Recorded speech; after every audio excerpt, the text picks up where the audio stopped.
요한복음 1장 29절 중심에서 말씀이 될 것 같습니다.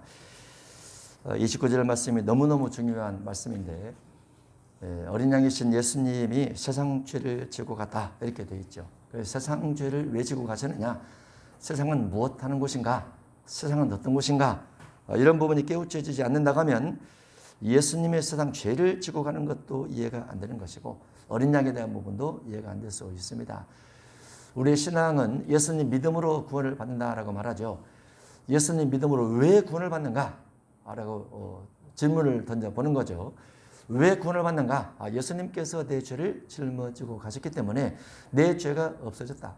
내 죄가 용서됐다. 그래서 구원을 받는 것이다. 왜 예수님의 죄를 짊어지면 내 죄가 용서되는가? 구약의 배경을 두죠. 왜 용서가 되는가? 용서된 사람은 이후에 짓는 데에 대해서 어떻게 해야 되나? 그러면 이후에 짓는 죄에 대해서도 용서받으면 그러면 구원이 되나? 이런 부분들이 신앙의 기초에 다 깔려 있는 겁니다. 그래서 신앙의 단계를 논하자면 믿지 않을 때 이방인들이라고 하죠. 믿지 않을 때 이방인들. 그리고 믿을 때입니다. 영접할 때죠. 예수님을 그리스도로, 예수님을 하나님의 아들로 영접을 합니다.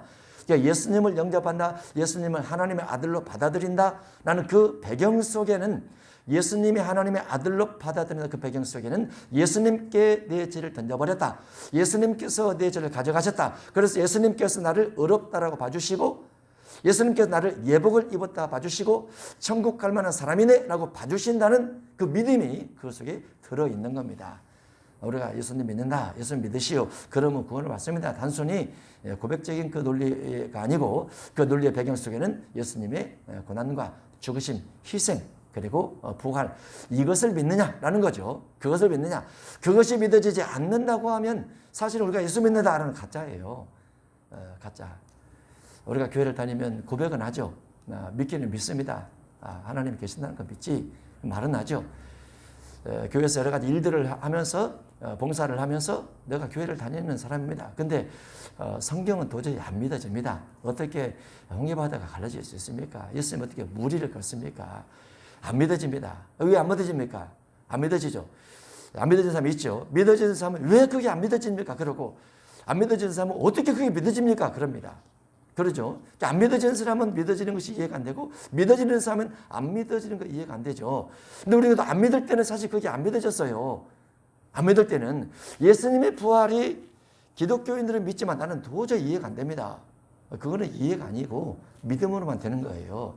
이해라는 것은 내가 과학적으로 논리적으로 뭔가 풀어서 검증을 거쳐서 합리화됐을 때 그 도출의 결과를 통해서 내 지식이 그래 이건 믿을 수밖에 없는 사실이야 할 때 그게 믿어지는데 이 부활이라는 것은 그 지식으로 안 되는 거죠.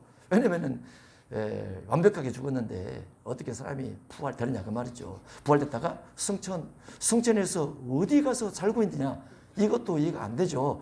승천해서 하늘에 별이 됐다. 어떻게 사람이 별이 됩니까? 그 말이 안 되는 거죠. 그냥 꾸민 단어예요. 그거는 멋있는 사람이 죽으면은 의인이 죽으면은 하늘이 별이 됐다 그러잖아요. 사람은 이만하고 별은 얼마나 합니까? 지구보다 더 커요. 어떻게 사람이 별이 됩니까? 말이 안 되는 거죠. 다만 이제 사람들이 속고 있는 거죠. 어쨌든 부활이라는 거 그런 거예요. 사람의 이성으로 부활이 믿어진다 안 돼요. 성령이 내 안에 들어와서 성령을 통해야 그게 믿어지는 겁니다. 성령을 통해야. 그 다음에 하나님에 대한 존재도 성령이 내 안에 들어야 하나님에 대한 존재가 믿어져요. 그렇지 않으면 안 믿어지는 거예요. 안 믿어지는 것이 당연한 거예요. 당연한 거예요. 안 믿어지는 것이. 근데 이제 안 믿어지는 것이 당연한데 그걸 믿게 만들기 위해서 이제 어떤 지식에 대한 접근을 하고 믿음으로 접근을 하고 회개라는 것을 가지고 접근을 하고 또 뭔가 하나님에 대해 소개를 하면서 접근을 하려고 하는 것이죠. 근데 문제는 이 머릿속의 지식이 달라지는 것이 아니고 이 심장의 마음이 바꿔져야 거기서 신앙심이 생겨 그때로부터. 그때가 되기 전까지는 그냥 교회를 다니고 있을 뿐입니다. 그때가 되기 전까지는 교회를 다녀가지고는 구원은 좀 멀죠. 그러나 그래도 안 다니는 사람보다는 하나씩 배워가면서 이제 지식이 습득되어지면서 믿음이 심장 속에 생긴다고 말이죠. 그러면 거기서 믿음이 이제 자라기 시작을 해요. 그러면 성경 65권 전체 중에서 처음에는 5% 믿어지고 그 다음에 10% 믿어지고 그 다음에 15% 믿어지고 이러잖아요. 점점 정 안 되면은 그래도 김 목사님은 착한 것 같으니까 김 목사님 믿는 하나님 나는 믿어 그러면 됩니다. 정 안 되면은 그러죠? 정 안 되면 그러면 돼요. 목사님 어떻게 해서 믿게 되나? 저도 불신이 굉장히 많고 믿은 후에도 불신이 많은 사람이죠. 언제나 지금도 불신이 많아가지고 주님이 저보고 왜 너는 그렇게 말을 해줘도 안 믿냐 그래요. 말을 해줘도 안 믿느냐. 다른 사람들은 부러워하죠. 그렇게 말이라도 해줬으면 좋겠다고. 그렇지 않습니까? 근데 말을 해줘도 저는 안 믿으니까. 왜냐면 제 논리적 사고로 이게 이해가 돼야 저를 믿는 스타일이에요. 여러분도 그런 분이 있겠지만은 뭔가 자세히 설명을 해줘야 믿는 스타일이라고 말이죠. 설명을 해줘야. 그리고 그것이 내 머릿속에서 이해가 되어야 아 그렇구나. 그래서 주님이 그렇구나. 이렇게 말씀하셨구나. 그 다음에 이제 믿습니다. 남들은 벌써 믿었다. 너는 인자 믿느냐. 이제 주님이 또 그렇게 하지만 또 늦게 가도 먼저 도착할 수 있으니까 믿고 가는 겁니다. 그래서 저는 과거를 잘 믿는 사람이죠. 사실은 과거에 대한 믿음은 아주 투철합니다. 과거에 대한 믿음은 투철해서 역사적인 것을 좋아해요. 그리고 지난 흔적들을 좋아하고 미래가 네 미래가 이렇게 될 것이다라고 만약에 미래에 대한 사진을 누가 딱 찍어준다 그러면 안 믿을 수도 있어요. 이게 가능하겠냐고. 절대 불가능하지. 미래 사진을 찍어놓으면. 그러다 보니까 과거를 좋아하는 것 때문에 미래 사진이 안 나오는지 모르지만은 주님의 미래에 대해서 제발 믿으라. 이런 시대가 올 것이다. 믿으라. 논리적으로 따지지 말고 하나님보다 똑똑하려고 하지 말고 그냥 믿으라. 예, 그때는 그러죠. 예, 알겠습니다. 그리고 의자에 앉아있으면 안 믿어져요. 또 이렇게. 의자에 앉아있어요. 근데 지금은 믿음이 굉장히 많이 생겼어요. 굉장히 기쁩니다. 믿음이 굉장히 많이 생겼어요. 기뻐요. 여러분도 그 죄의 삶에 대한 믿음을 가지시기 바랍니다. 요한복음 1장 29절. 이튿날 요한이 예수께서 자기에게 나아오심을 보고 이르되 세례 요한이 세례를 볼 때 세례 요한의 주변에는 요단강이지만 광야지만 많은 사람이 있어요. 세례 요한 앞에 세례 받으러 오는 많은 사람이 있어요. 근데 그 사이에 끼어서 예수님이 오신단 말이죠. 그 사이를 걸어서 예수님이 오신단 말이죠. 그런데 예수님을 알아보는 사람이 없다고 그랬죠. 예수님을 알아보는 사람이 없어요. 세례 요한만 예수님을 알아봅니다. 그만큼 예수님을 알아보기가 어려운, 예수님을 그렇게 알아보지 못할 정도로 남루한 옷을 입고 다녔는지, 풍채가 없든지 그 모습이 없든지 뭔가 인물이 뛰어나지 않든지 뭔가 그런 모습을 띄었기 때문에 예수님을 알아보지 못했을 것이라고 봐요. 근데 세례 요한은 예수님의 중심을 본 거죠. 중심 속에 신이 들어있는 거죠.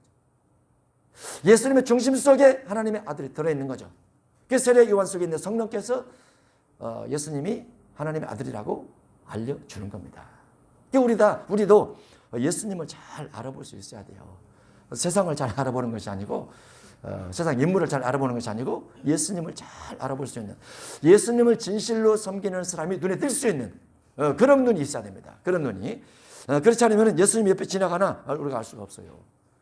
전사가 지나가도 우리가 모르잖아요. 여러분의 전사가 늘 여러분 지키고 있죠. 알아요, 몰라요? 성경은 돼 있는데 본 적은 없어요. 그러잖아요. 성경은 돼 있는데 천사가 끊임없이 소식을 가지고 와요. 우리가 기도를 하기 때문에. 뭔가를 가지고 오긴 오는데 내가 알아보질 못한단 말이죠. 알아듣지도 못하고 느낌도 안 한단 말이죠. 어떤 분들은. 오는 분도 있지만은. 그러니까 우리가 사실은 맹인이나 다름이 없어요. 영의 눈이 열려야 됩니다. 영의 눈. 영의 눈이란 마음의 눈입니다. 마음의 눈이란 마음이 통하는 세계가 있어요. 마음이 통하는 세계. 꼭 육으로만 통하는 세계가 아니고 이제 앞으로 세븐지 시대는 마음으로 인터넷을 구동을 한다고 그랬죠. 세븐지 시대는 인터넷을 마음으로 신경으로 이렇게 작동을 해요. 마음으로 신경으로. 대단한 세계가 아닙니까? 그 시대가 오면 우리는 뭐예요? 우리는 인간은 그냥 컴퓨터 도구가 되는 겁니다. 우리가 지금은 컴퓨터를 다루지만은 그 시대가 되면 컴퓨터가 우리를 다뤄버려요. 그 시대가 되면 전 세계 컴퓨터가 다 하나가 되어서 사람을 다룰 것이기 때문에 그때가 되면 지금 우리가 마음으로 주님을 느끼고 마음으로 천사와 대화를 하고 이런 어떤 여지가 있어야 돼요. 그게 신비주의가 아니에요. 왜냐하면 하나님은 실제로 계시기 때문에 천사도 실제로 있기 때문에 늘 우리 곁에 있잖아요. 늘. 예수님을 알아보는 사람이 세례 요한밖에 없었더라. 세례 요한이 와서 이제 아버지의 마음을 자녀에게 전달하고 자녀들의 마음을 아버지께로 향하도록 그렇게 설교를 했죠. 예수님께서 와서 세례를 결국은 이제 32절에서 세례를 받게 됩니다. 세례 요한이 예수님 보고 보라 하면서 세상 죄를 지고 가는 하나님의 어린 양이로다 라고 말합니다. 세례 요한의 주변에 많은 사람에게 예수님에 대해서 소개를 하는 거예요. 소개를 하는데 이분이 세상의 죄를 짊어지고 가는 하나님의 어린 양이다 라고 소개를 해주는 겁니다. 물론 다른 사람 못 알아봤지만은 다른 사람들 세례 요한에게만 관심이 있지만은 세례요한은 내가 아니고 이분께서 하나님의 아들이야. 이분께서 우리 죄를 짊어지고 가실 분이야. 이분이 세상의 모든 죄를 짊어지실 분이야. 이렇게 소개를 하고 있는 거예요. 근데 주변 사람들은 사실 관심이 없어요. 예수님에 대해서. 왜냐하면 이때까지만 해도 예수님의 공생의 사역을 시작하기 전이기 때문에 예수님께서 능력이 있거나 권능이 있거나 귀신을 쫓거나 금식을 했거나 아니면 죽은 자를 살렸거나 병을 고치거나 아직 없었어요. 이게. 그냥 평범한 한 인간 목수였을 뿐이었어요. 세례요한이 그걸 알아봤다고 말이죠. 그러면서 이분이 세상의 모든 죄를 짊어질 자다. 이렇게 이제 설명을 해 주죠. 그리고 이제 세례를 받습니다. 여기서 중요한 단어가 두 가지가 나오는데 세상과 죄라는 겁니다. 세상. 우리가 세상과 항상 같이 진행을 하고 있죠. 인생이. 세상이란 무엇인가? 눈에 보이는 세상입니다. 하나님의 나라는 눈에 보이지 않는 세상이죠. 그래서 믿음으로만 가능해요. 그런데 하나님의 나라가 아닌 지구 안에 있는 모든 것들은 눈으로 보는 세상이에요. 눈으로 보는. 그걸 이제 어떤 사건마다 뉴스마다 뭔가 모아가지고 TV에서 방영을 하고 있죠. 눈에 보이는 세상. 신앙의 관점에서 보면 이방인들을 말합니다. 이방인들. 그러나 기독교인들도 이방인들 속에 섞여 살기 때문에 기독교인들이 이방인들과 반반씩 발을 담그는 경우도 있어요. 이런 사람을 자연인이라고 합니다. 그냥 태어나서 성장해서 자연스럽게 죽는 거죠. 모든 사람 그러지 않습니까? 자기가 원해서 태어난 건 아니에요. 원해서 태어난 건 아니지만 어쨌든 부모에서 태어나서 일생을 살다가 그리고 나이가 들어서 늙어서 죽어요. 그게 자연인이에요. 그게 일반이죠. 일반인. 우리의 선조 때 수없이 많은 사람들이 그렇게 태어나서 성장해서 수없이 많은 삶을 영위를 하다가 나이가 들어서 죽었어요. 장군도 죽고 왕도 죽고 경제인도 죽고 거지도 죽고 다 그런 과정을 거치지 않는 사람은 아예 없어요. 자연이죠. 범자연, 범성이라고 하죠. 자연인. 그런데 그들 속에 여러 가지 어떤 전통적인 관습과 습관에 의해서 그들이 부모에 대해서 요를 하고 형제간에 따뜻하게 지내는 것이 도리인 줄 알고 살인하면 안 된다, 가늠하면 안 된다 다 알고 있어요. 그래서 그와 같은 예의를 지키며 삽니다. 그런데 신만큼은 하나님에 대해서만큼은 명확하게 기준이 없어요. 전 세계 어디를 가도 전혀 기준이 없습니다. 하나님은 나무가 될 수도 있고 돌이 될 수도 있고 깎아놓은 것이 될 수도 있고 절벽이 될 수도 있고 멋진 소나무가 될 수도 있고 큰 느티나무가 될 수도 있고 참나무가 될 수도 있고 상수나무가 될 수도 있고 국가마다 다 그러지 않습니까? 아니면 짐승 호랑이가 신이 되거나 용이 신이 되거나 아니면은 또 일본 같은 경우는 까마귀도 신이 되고 다람쥐도 신이 되고 다 신이 되지 않습니까? 전 세계 어디를 가더라도 하나님 그리고 예수 그리스도를 신으로 삼는 나라는 없어요. 유엔에 등록된 200개국 국가 가운데서 하나님께서 그들에게 신앙을 줬기 때문에 아브라함의 후손이 여호와를 신이라 이렇게 부르긴 하고 예수님께서 오셔서 예수님이 우리 신이다 이렇게 말하는 그런 부분이 있지만은 자연적으로 발생되는 모든 국가 모든 사람들 속에 여호와가 신이다 이런 사람은 없어요. 그런 데는 이슬람 지역에서 일부 그와 같은 신이 있다 해서 그를 알라신 그들은 무생무치 무신 뭐 아무것도 존재 자체가 없지만은 그런 어떤 전능하다, 뭐 전제다 이런 부분에 일부 신을 섬긴 민족이 있었죠. 부족이 있었습니다. 그 신을 가져와서 이슬람에서 이게 우리 알라신이다 하고 논리화시키니까 그게 이슬람이 생겨난 겁니다. AD 600년 후반에. 그런 거예요. 그래 생긴 거. 신이 나타나서 내가 너희를 만들었다 이렇게 하는 개신교 또는 구약의 유대인 종교는 없어요. 자연적으로는 그렇게 만들어지지 않습니다. 왜냐하면 하나님께서 인간이 타락되고 타락한 후에는 신을 찾을 자력의 구원의 부분이 전혀 없게 만들어놨어요. 그거를 완전 타락이라고 합니다. 신학에서. 완전 타락, 전적 타락. 그래서 스스로 여호와 하나님을 찾을 사람이 없기 때문에 하나님께서 은혜를 주는 거고 하나님 앞에 하나님을 어떤 분이 아니라 소개를 해서 그들 마음속에 받아들이면 그거를 이제 영접해서 영접기도를 해서 예수 믿는 사람 이렇게 말하게 되는 것이죠.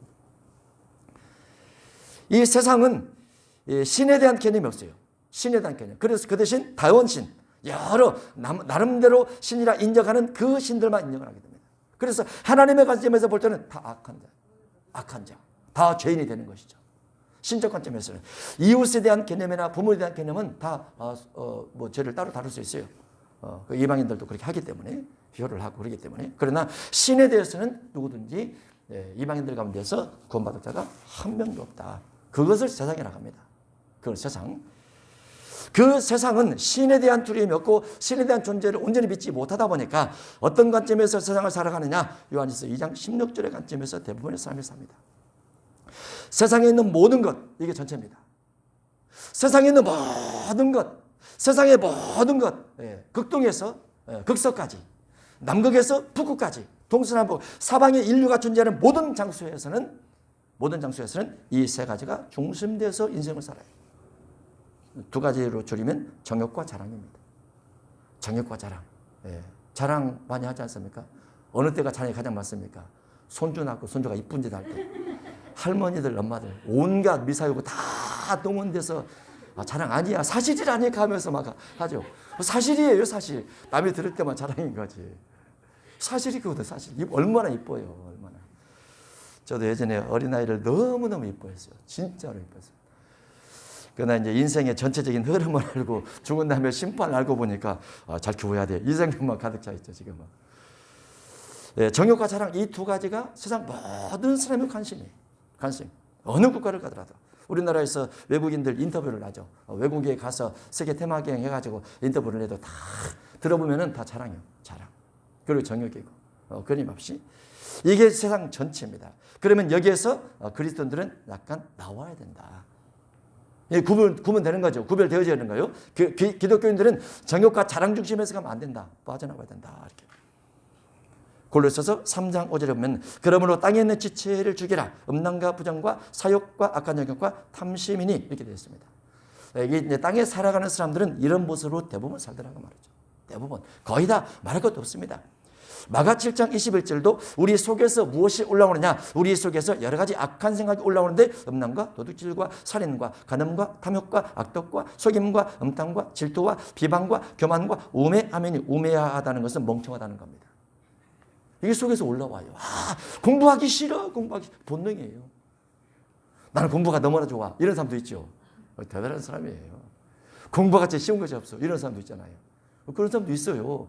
세상에 어떻게 다 똑같습니까? 나는 공부가 싫어. 이런 사람도 있고. 나는 공부가 좋아. 이런 사람도 있고. 운동이 좋아. 이런 사람도 있고. 나는 운동이 싫어. 그거 노예나 시켜. 종이나 시켜. 이렇게 하는 사람도 있고. 왜 운동을 해 땀내면서 귀찮게. 그런 사람도 있고. 그러지 않습니까? 운동을 싫어하는 사람도 있어요. 사람마다 하나님께서 그 내면 속에 본능의 욕구를 다 다르게 뒀습니다. 땅에 있는 지체. 우매함보다는 지혜로운 게 좋죠. 지혜로운 게. 끊임없이 뭔가 공부를 하고 연구를 자꾸 하는 게 좋습니다. 노력을 자꾸 하면 뇌도 자꾸 이제 갈고 닦아지는 거죠. 로마서 3장 9절에 의인은 음란이 하나도 없으며 이 이방인들 세계 속에는 의인이 없어요. 의인이. 물론 이제 인간적 의인은 있습니다. 신에 대한 의인은 없어요. 신에 대한 의인 없고 인간적 부모에 대해서 부모에게 뭐 살을 떼서 줬다 아니면 뭐 간을 빼서 줬다 이런 부분 가능합니다. 그 인간적 의인이죠. 그거는 신에 대한 건 아니에요. 신이 그건 이제 신을 위해서 죽는 경우도 있고 죽이는 경우도 있긴 있습니다. 그러나 절대자신 하나님과 예수 그리스도로 말미암아 하진 않죠. 왜냐하면 우상 종교 같은 경우는 신이 약해요. 그래서 사람의 목숨을 요구를 합니다. 우상 종교는. 그런데 기독교나 여호와 하나님 종교는 그러진 않아요. 그러진 않아요. 그래서 세상 가운데 의인은 없고 깨닫는 자도 없고 하나님을 찾는 자도 없고 다 치우쳐 함께 무익하게 되고 선을 행하는 자 없고 그들의 목으로 끊임없이 많은 사람을 죽이고 혀로는 속이고 입술에는 독사의 독을 가지고 누군가를 해하려고 하고 입에는 저주와 악독이 가득하고 그 발은 피 흘린데 마른지라. 파멸과 고생의 그 길에서 평강이를 알지 못하였고 그들 눈앞에 하나님을 도래하며 없다. 이게 이제 세속입니다. 세속, 세상을 이렇게 말하죠. 세속, 세상. 에베소 2장 1절에는 이제 허물과 죄로 죽어버렸던 그래서 안 믿는 사람을 기독교에서는 죽었다. 이렇게 표현을 하죠. 뭐가 죽었느냐? 영이 죽은 겁니다. 영. 마음의 생각이 세상에 고정화되고 세상에 고착화 돼서 영적인 세계가 있음에 대해서 우리가 마음속에 느낌이 안 오는 거. 죽은 후의 세계가 느낌이 안 오는 거. 죽은 후의 영의 세계가 느낌이 안 오는 거.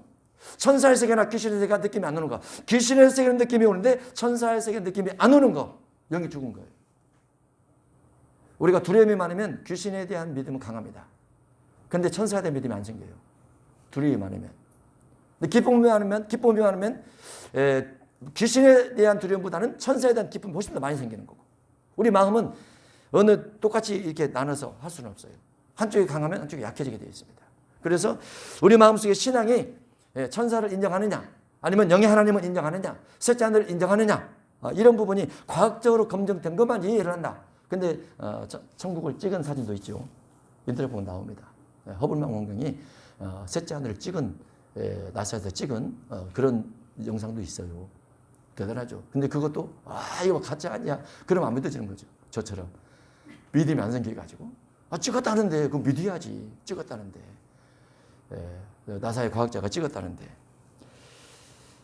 세상은 허물과제로 죽습니다. 그래서 신에 대한 개념이 안 열리는 거죠. 그런데 문제는 허물과제로 죽어버렸던 이와 같은 때에 공중 권세 잡은 자가 그들의 배후에서 그와 같이 하나님을 찾지 않도록, 하나님을 믿지 않도록, 하나님을 향해서 믿음이 안 생기도록 하고 있다고 말이죠. 누가? 공중 권세 잡은 자가 누굽니까? 마귀죠, 마귀. 마귀가 하나님에 대한 신앙이 생기지 않도록 끊임없이 우리의 생각, 우리의 마음, 우리의 심장 부분을 자꾸 건들면서 믿지 마. 그건 지식적으로 맞지 않는 거야. 그건 학문적으로 맞지 않는 거야. 라고 우리 마음속에 자꾸 압력을 넣고 있는 거예요. 조선교 그렇게 되어 있죠.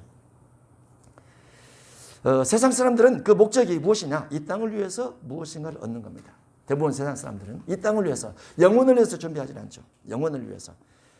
영혼을 위해서 상급 쌓기를 해야 된다. 이런 이제 어느 분이 이제 나이가 들어서 운명할 때가 다가오면 그분이 천국에 가면 집이 있을까요, 없을까요? 집이 없을 겁니다. 그러면 천국 가면 집이 없으면 어떻게 합니까? 그 집은 이 땅에서 얼마큼 주님의 이름으로 선한 일을 하고 의로운 일을 하고 상급 쌓는 일을 해야 하나님 나라 가면 내 집에 딱 준비되어 있는 건데, 우리가 이 땅에서도 어디 이사 가려면 집이 준비가 돼야 되잖아요. 그렇죠? 그 천국으로 이사를 가는 거예요. 내 영혼이 육에서 빠져나와서 천국으로 이사를 가는 거예요. 이사를 가면 천국에서 뭐가 있어야 돼요? 당연히 집이 있어야죠. 당연히 집. 준비된 사람은 집이 있고 준비가 안 된 사람은 집이 없죠. 집 없는 사람은 어디서 살아요? 천국에서. 그냥 천국에서 살면 돼요? 집에서 살아야죠. 천국에도 집이 있어야 되죠. 그래서 요한복음 14장에 내가 너희를 위해서 거처를 예배로 가느니 라고 되어 있죠. 거처. 천국에도 거처가 있어요. 그런데 그 거처가 이 땅에서 내가 주님의 일을 얼마큼 했느냐, 선하고 의로운 일을 얼마큼 했느냐의 정도에 따라서 그 집이 만들어지는 거지, 아무런 일도 안 했는데 하나님께 똑 벽돌 같은 집을 받아라 이렇게 하진 않아요. 그건 없어요. 그래서 임종에 가까우신 분들은 그분을 위해서 천국에 집을 만드는 작업을 꼭 하고 그분을 보내십시오 이렇게 말을 해요. 그렇게 하고 있는지 모르겠어요, 사람들이. 천국은 이 땅이나 비슷하죠. 이 땅에도 집 하나 살려면 노력 많이 하죠. 노력을 해야 되잖아요. 가만히 있어 집이 굴러옵니까? 천년왕국은 내가 세운 집에 타인이 거주하지 않을 것이다 이렇게 되어 있어요. 천년왕국은 내가 심은 과실나무를 다른 사람이 먹지 않을 것이다 이렇게 되어 있어요. 천년왕국에는. 근데 하나님의 나라는 이 땅에서 준비해서 내가 만드는 거예요. 내가 선하고 의로운 일을 하면서. 그래서 천사들이 야 벽돌이 올라온다 그런다고 하잖아요. 내가 선한 일을 하면, 주님의 이름으로 일을 하면 벽돌이 올라온다 집재차. 그러다가 자랑해버리면 무너진다. 또 푸르르 무너지고, 자랑하면 무너지고, 또 죄지면 또 무너지고, 다시 선한 일을 하면 다시 쌓여지고, 계속 그 작업을 천사가 하고 있는 겁니다. 사람의 손으로 짓지 아니하는. 세상의 목적은 이 땅을 목적으로 합니다. 그러나 이 땅의 목적들이 천하를 얻을지라도 목숨을 잃으면 다 허무하다는 거. 목숨을 잃으면 허무하다는 거. 요즘은 제가 좀 이곳에 꽂혀가지고 아무것도 못 가져가? 아무것도 못 가지고 가네? 이런 생각을 자주 하게 돼요. 몇 달 됐어요. 아무것도 못 가지고 가네?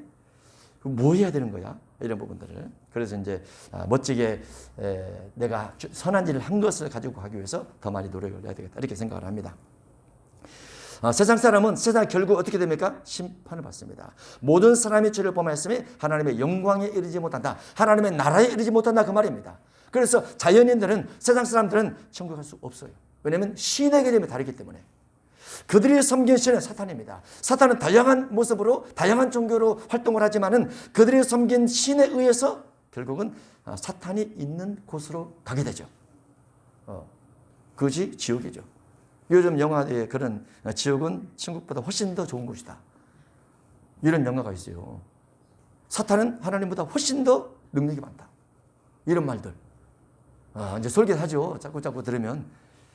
절대 그렇지 않습니다. 사탄은 어둠의 곳이고 흑암에 있는 곳이고 고통이 있는 곳이고 불이 있는 곳이고, 하나님의 나라는 영원한 행복과 평안과 자유가 있는 곳이고. 들리죠?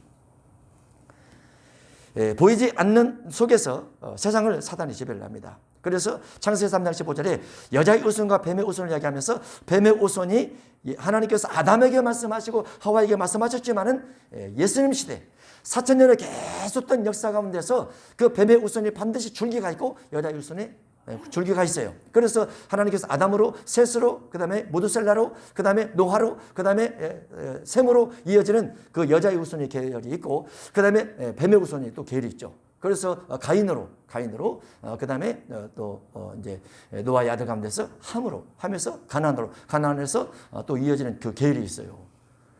물론 사람의 족보입니다. 사람의 족보인데 선한 쪽으로 흘러가는 사람의 족보 속에는 하나님께서 여자의 후손을 넣어두시고 악한 쪽으로 흘러가는 사람의 계보 속에는 거기에 사탄이 들어가 있는 거예요.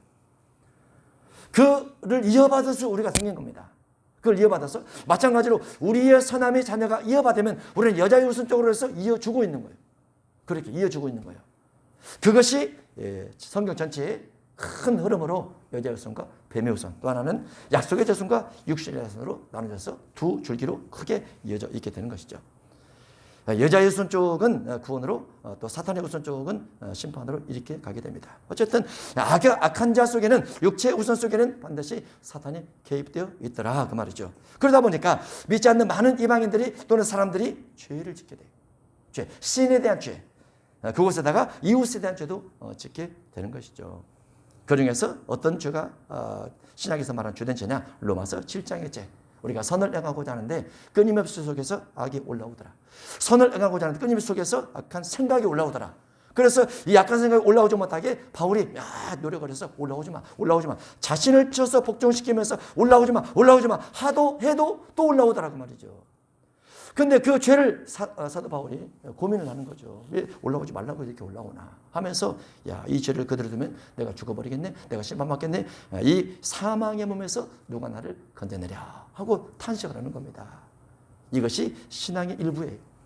그러다가 로마서 8장에서 사도 바울이 기도를 하죠. 기도를 하면서 성령이여 도와주옵소서, 성령의 첫 열매여 도와주옵소서, 성령의 열매를 통해서 도와달라고 간절히 기도하니 이 죄에서 벗어나는 마음이 생기더라.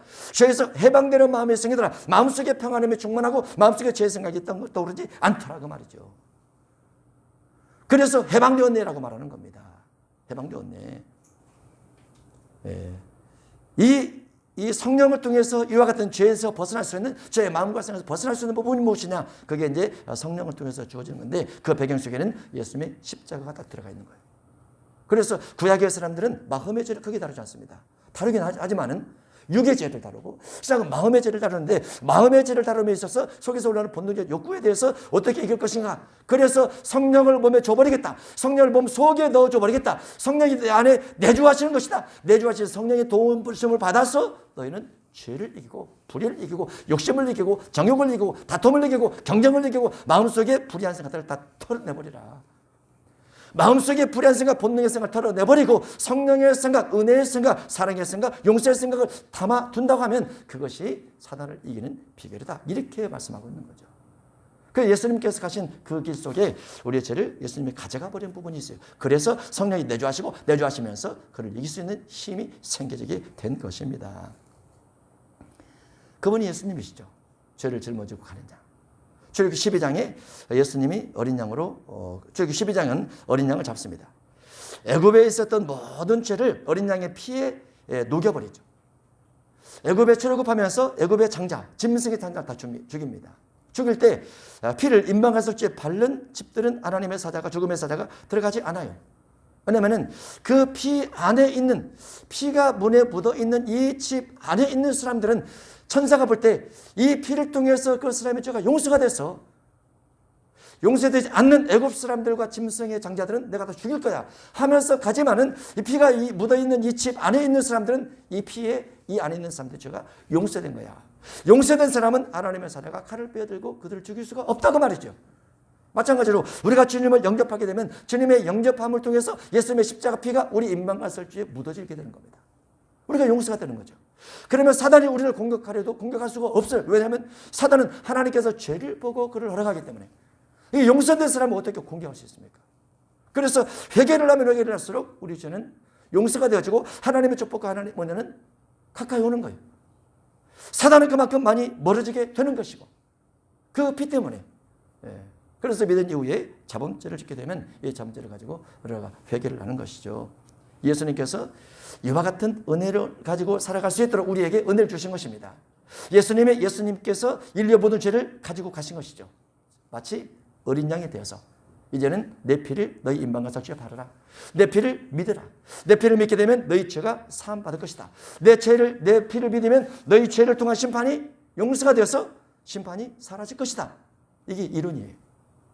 그걸 믿느냐? 예수님 피를 믿음으로 내 죄가 용서되는 걸 믿느냐? 그걸 믿는다고 하면 우리 죄가 용서되는 것이고, 예수님은 죽으셔서 확실히 피를 흘렸지만은 그 피 속에 내 죄를 던지지 않고 예수님의 죽으심과 나는 상관이 없어 라고 믿지 않는다고 하면 내 죄는 용서되지 않고 그대로 있는 거예요. 너무나 간단한 이론이죠. 그거를 2000년 전에 주어진 그 사건을 우리 마음속에 믿음으로 받아들이게 되면 그 속에서 이제 우리 죄 용서가 시작이 되고 사단이 우리에게서 놓여서 우리는 하나님의 백성이 되기 시작하게 되는 것입니다. 그 예수님의 피를 믿는, 그래서 내 죄가 용서되는 이 믿음이 로마서, 갈라디아서, 에베소서에서 우리에게 요구하는 믿음이에요. 주 예수를 믿으라.